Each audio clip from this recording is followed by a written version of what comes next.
تعلیم کا توازن تھا، اس کا حسن تھا، اس میں معقولیت تھی اور امن تھا. دیکھیں نا حضرت صلی اللہ علیہ وسلم نے جب ان کو بھی خط لکھا تو فرمایا اسلم تسلم. اسلم تسلم اس کا معنی عموماً کیا جاتا ہے کہ تو مسلمان ہو جا. یہ بات نہیں ہے اس میں. اسلم کے دونوں معنی ہیں کہ مسلمان ہو جا یا امن میں آ جا. تو جو پیغام ہے اس کو دیکھیں، آنسر نے فرمایا میں امن کا پیغام لے کر آیا ہوں. یہ تعلیم وہ ہے جو ایک کامل تعلیم ہے، اس میں امن پایا جاتا ہے. یہ اسلام ہے، ہر قسم کا امن دے گا. ابھی مثلا یہ بات ہو رہی تھی تو اس میں دیکھیں اللہ تعالیٰ نے یہ جو جنگوں کا بات کی ہے وہاں فرمایا وقاتل اللہ وقاتلہم حتی لا تکون فتنۃ. اس وقت تک جنگ کرو، یعنی اگر تم پر کوئی جنگ کرتا ہے تو اس وقت تک پھر جنگ کرو کہ کوئی فتنہ باقی نہ رہے. وَيَكُونَ الدِّينُ لِلَّهِ، اور دین اللہ کے لیے ہو جائے. کسی کی زبردستی سے کوئی مسلمان نہ ہو، کسی کی زبردستی سے کوئی عیسائی نہ ہو، کسی کی زبردستی سے کوئی دوسرا مذہب تبدیل نہ کرے، اللہ کے لیے ہو جائے. تو یہ اسلام کی تعلیم تھی. اس کی وجہ سے یہ لوگ سارے مسلمان ہوئے اور آپ دیکھیں کوئی جنگ نہیں ہوئی. یہ ایک انتقامی جذبہ ابھرتا رہا اور بھڑکتا رہا. لیکن مشکل یہ ہوئی کہ ایران میں حضرت صلی اللہ علیہ وسلم کی اس پیشگوئی کے مطابق جو ٹکڑے ٹکڑے ہوا، آپ حیران ہوں گے کہ سن 6 ہجری سے لے کر جب وہ کسرا قتل کیا گیا ہے بیٹے کے ذریعے، اس کے بعد پے در پے 4 سالوں میں 13 بادشاہ بدلے جی. اور ایک دوسرے کو انہوں نے اس طرح قتل کیا ہے کہ وہ عبرت کا نشان ہے. پھر پوران دخت جو ایک عورت تھی اس کو انہوں نے بنایا. تو بہرحال یہ انتقامی ایک جذبہ تھا جو ابھرتا رہا. جی. حضرت صلی اللہ علیہ وسلم کی وفات کے فوراً بعد بغاوتیں شروع ہو گئیں اور یہی علاقے جو تھے مثلا حضرت صلی اللہ علیہ وسلم کی زندگی میں ہی اسود انسی یمن میں جو بازان بن ساسان تھے یہ فوت ہو چکے تھے. ان کے بیٹے شہر بن بازان جو تھے حضرت صلی اللہ علیہ وسلم نے گورنر بنائے تھے، ان کو اسود انسی نے قتل کروا دیا. تو اس طرح یہ جو کناروں پر پھر بغاوتیں شروع ہوئیں اور خاص طور پر یہ جو بحرین کا علاقہ تھا یہ مکہ سے اور مدینہ سے مشرقی جانب بنتا ہے اور یہاں درمیان میں یمامہ کا علاقہ ہے جہاں بنی حنیفہ رہتے تھے، جو مسلمہ کذاب کا جو گڑھ تھا اس کا علاقہ تھا.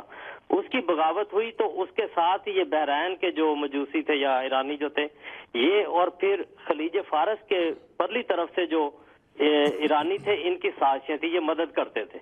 ان بغاوتوں کو انہوں نے ہوا دی اور اس طرح یہ حضرت ابو بکر رضی اللہ عنہ کے زمانے میں یہ جنگیں شروع ہو چکی تھیں. بغاوتیں دبائی گئی اور ان کا مذہب سے تعلق کوئی نہیں تھا. وہ حکمران بننے کے لیے بغاوت کرتے تھے، ادھر سے ان کو بغاوت کو دبانے کے لیے ایک دفاعی جنگ ہوتی تھی جی. امن کے قیام کے لیے اور سیاسی سرحدوں کے لیے اور بغاوت دبانے کے لیے. یہ جنگوں کی صورت تھی. اس کا مذہب سے کوئی تعلق نہیں تھا، ارتداد سے کوئی تعلق نہیں تھا. جو جنگ کے لیے اٹھتا تھا اس کے ساتھ جنگ ہوتی تھی. ٹھیک ہے. تو اس طرح یہ پھر انہوں نے آگے اوپر یہ جو بحرین کا علاقہ ہے اس سے آگے پھر شمال کی طرف ذرا جائیں تو عراق کا علاقہ آتا ہے. یہ بھی مشرقی علاقہ بنتا ہے مدینہ سے. تو یہاں عراق کی حکومت جو تھی، عراق کا جو علاقہ تھا یہ بھی ایرانی حکومت کے تحت تھا. یہاں جو عرب لوگ تھے، عرب قبائل تھے، یہ پسے ہوئے تھے ایرانی حکومتوں سے کیونکہ یہ دجلہ اور فرات کا علاقہ جو 300-400 میل کا علاقہ ہے سرسبز و شاداب اور بہت غلہ پیدا کرنے والا ہے. تو یہاں کے عرب لوگ جو تھے غلہ پیدا کرتے تھے، ایرانی لے جاتے تھے کیونکہ حکمران وہ تھے اور ان کو غربت کی حالت میں رکھتے تھے، آپ وہ کھاتے پیتے تھے. تو یہ ایک انتقام ادھر عربوں میں بھی تھا، عراق کے عربوں میں. تو جب یہ بغاوتیں ہوئی ہیں تو جنگیں ایسی بن گئی جو آپس میں خود مختاری کی نشانیاں بھی تھیں کیونکہ جیسا میں نے عرض کیا کہ بادشاہتیں ٹوٹتی رہی اور ایران کے اپنے کئی علاقے خود مختار ریاستوں میں بدل رہے تھے. تو وہ اپنی طاقت بنانے کے لیے یہ مختلف کام کرتے تھے. تو حضرت ابو بکر رضی اللہ عنہ کے زمانے میں ان بغاوتوں کو شکست ہوئی اور یہ لوگ جو شکست کھاتے تھے یہ پسپا ہو کے پیچھے جاتے تھے اور وہاں پھر اجتماع کرتے تھے، طاقت بناتے تھے، پھر حملے کی تیاری کرتے تھے. تو اس طرح یہ جنگیں آگے بڑھتی رہیں جس طرح آگ سلگتی جاتی ہے. تو اس امن کے قیام کے لیے اور سرحدوں کی حفاظت کے لیے یہ جنگیں کرنی پڑی ہے. ورنہ یہ لوگ عرب کے سارے علاقے میں جو حضرت ابو بکر رضی اللہ عنہ کے زمانے میں بغاوتیں دب چکی تھی، آپ دبا چکے تھے. ان کو دوبارہ یہ ہوا دیتے اور حملے کرتے، یعنی باقاعدہ جنگی حملے ہوتے تھے. تو اس طرح یہ جو ہے نا مسلمانوں کو اللہ تعالیٰ کے فضل سے فتح ہوتی تھی. یہاں ایک اور بہت عظیم الشان لیڈر ابھرے جو بحرین کے بنو بکر بن وائل قبیلے کے ایک شخص تھے، مسنا ان کا نام تھا. تو ساتھ ہی قبیلہ بنو شیبان ہے، ان کا نام پتہ نہیں شیبانی کس طرح پڑا، شاید بچپن گزارا ہو وہاں پہ، لیکن اگر حالات پڑھیں تو یہ اس دور کے خالد ثانی بھی تھے. تو بہت طاقتور انسان یا جنرل تھے. انہوں نے بھی اسلام قبول کیا اور یہ مسلمانوں کی طرف سے بہت اچھا دفاع انہوں نے کیا اور جنگیں لڑی. حضرت خالد بن ولید بھی، حضرت اکرمہ بھی اور کئی صحابہ مختلف مہمات پر بھیجے گئے.